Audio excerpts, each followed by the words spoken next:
rhythm snowballs, color by rhythm, word chains, play along map, hide and seek, fix a rhythm. All 6 of these fun activities are part of the new Winter Rhythm Bundle. Let's check it out. Welcome back to the Morning Basket Music channel. I'm Leanne, a homeschool mom of 2 kids and a music educator.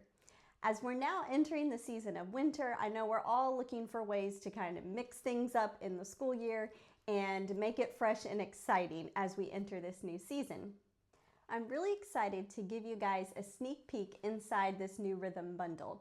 And I just want to say right off the bat, one of my main goals in creating this product was that I wanted there to be different rhythm activities that could be adapted for a wide age range, pretty much all of elementary school. Based on my own teaching experience, I can tell you that not every type of activity works for all ages. For example, if we give something to a young child that's kind of cluttered and full of a lot of words and pictures and symbols, stuff like that, it can feel very overwhelming to them. Now, on the opposite end, if we give an activity to older children that looks, really cutesy and little kiddish, then they're probably not going to be very into it. So what I really tried to do in designing these activities is to give you a wide range of options that you could use to teach rhythm, and it will cover all the elementary ages. As a special bonus and a thanks for watching this video, you can receive 20% off your purchase by using the code WINTER20 on our website, morningbasketmusic.com. Now, let's jump in. Here we're starting off with 2 color by rhythm pages, and these are going to be best for our young learners who are just becoming familiar with the different rhythm symbols and what we call them. So you can see at the top, we are introducing the whole note, the half note, quarter note, eighth notes, and here at the end, the quarter rest. Now I did want to point out something in particular because you will see a symbol on both pages where I've shown a single eighth note by itself.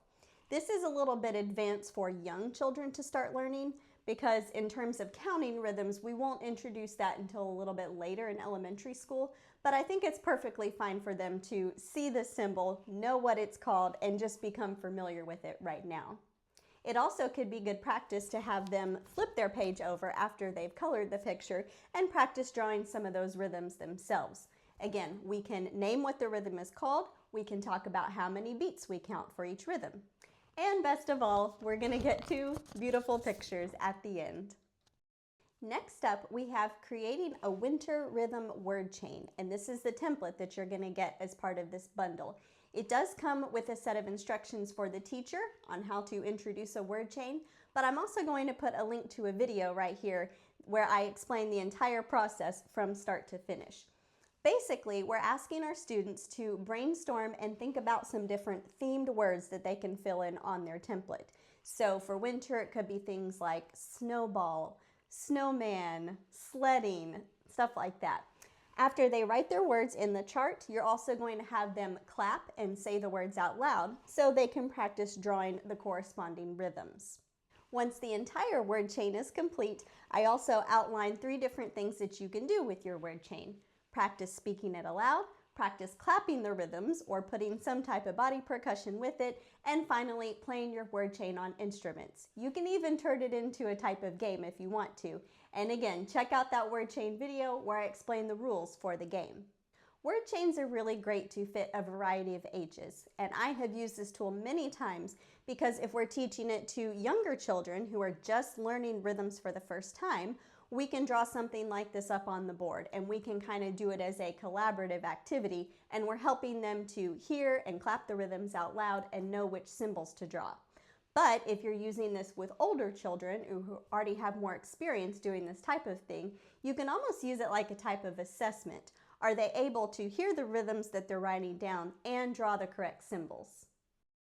Next up is our Fix the Rhythm page with a wintry scene. I really love using this activity with older elementary students or those who already have some practice with counting rhythms. So on the top part of the page, the students are asked to look at each measure of rhythm and decide, are there 4 beats or are there too many beats in each measure? If they come across a measure that has too many, they're asked to simply cross it out, and if it already looks correct, then they can just leave it as is. On the bottom part of the page, this is where they get to be a little bit creative and again, draw on that knowledge that they already have about counting beats. Because as you can see, there's always going to be a blank section where each measure looks incomplete. And every measure needs to add up to a total of 4 beats. So the students are being asked to draw something, whether it's a type of note or a rest, that will help to complete each measure and give it a total of 4. Again, I really love this because now students are being asked to recall what they've learned about counting beats and total up and do the math. Just a quick pause here to say thank you so much for supporting this channel. It would mean a lot to me if you would like this video and hit the subscribe button while you're there. And again, in case you missed it at the beginning, use the code WINTER20 to receive 20% off your purchase at morningbasketmusic.com. Now let's take a look at 3 more active activities where students are going to be getting up, moving their bodies, and playing instruments. Here we have a play-along map that's going to accompany the song Sleigh Ride by Leroy Anderson. You can find all kinds of free versions of this recording on YouTube, so be sure to check those out. And on this first version of the play-along map, you can see we're using different symbols to represent rhythm sounds. You've even got this guide here at the bottom, which shows our kids that when they see the picture of a horse, they're going to tap their instrument 1 time.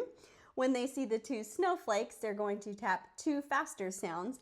And when they see the symbol for a quarter rest, that means to be silent for 1 beat. As part of the bundle, you also have the second version, which would be better either for older students or those who already have some rhythm reading skills. Because, as you can see, in place of the horse and snowflake symbols, now we're looking at the actual rhythms drawn out, the quarter notes, the paired eighth notes, and the quarter rest.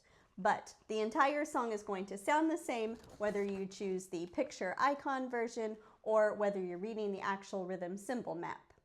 One thing that I really love about using play-along maps, and you're going to hear me use this word all the time, but they are so adaptable. They really are. If you're teaching a large class of kids and you have access to a lot of instruments, great. You can assign this instrument to part A of the song, and this instrument to part B, and this instrument to part C, and you can have a whole ensemble going.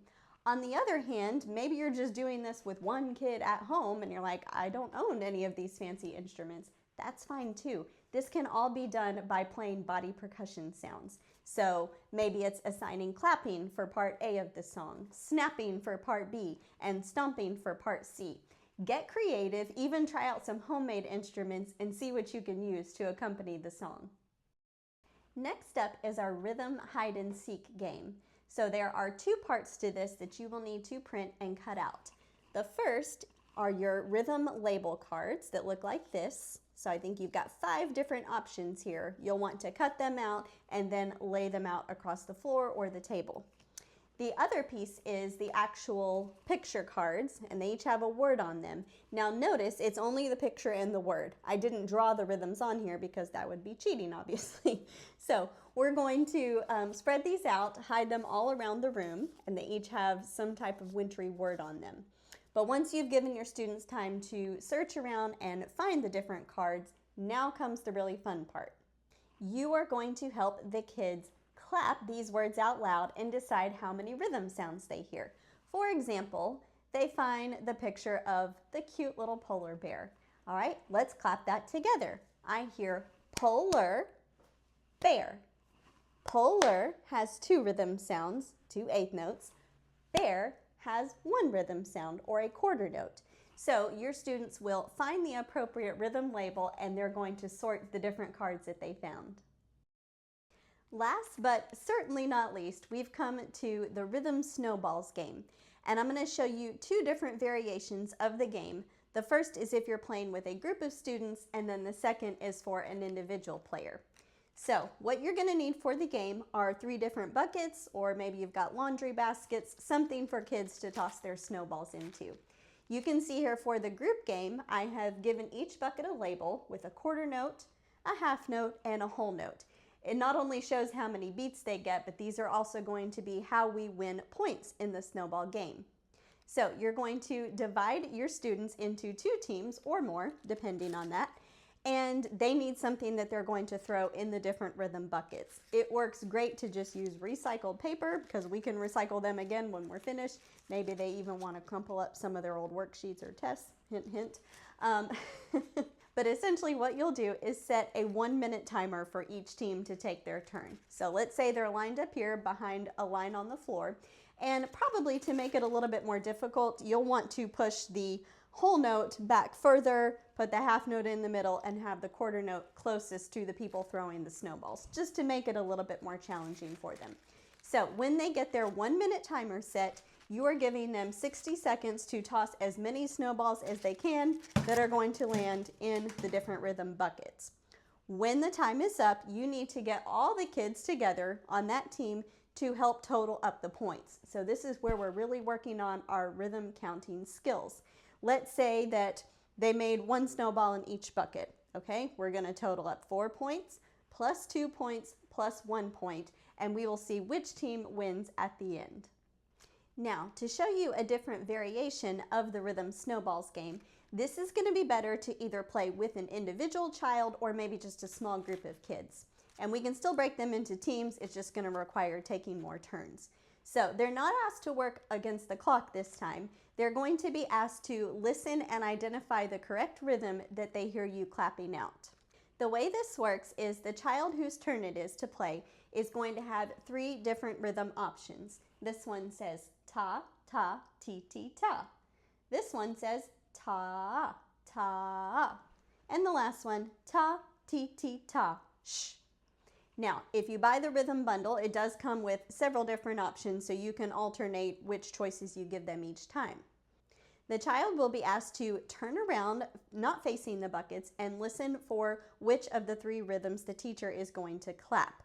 So let's say I clap this one for her. After she hears the rhythm, she's going to turn around and attempt to toss her snowball into the correct bucket. Here's my suggestion. She gets 1 point for guessing correctly, even if the snowball accidentally bounces off the bucket and doesn't make it in.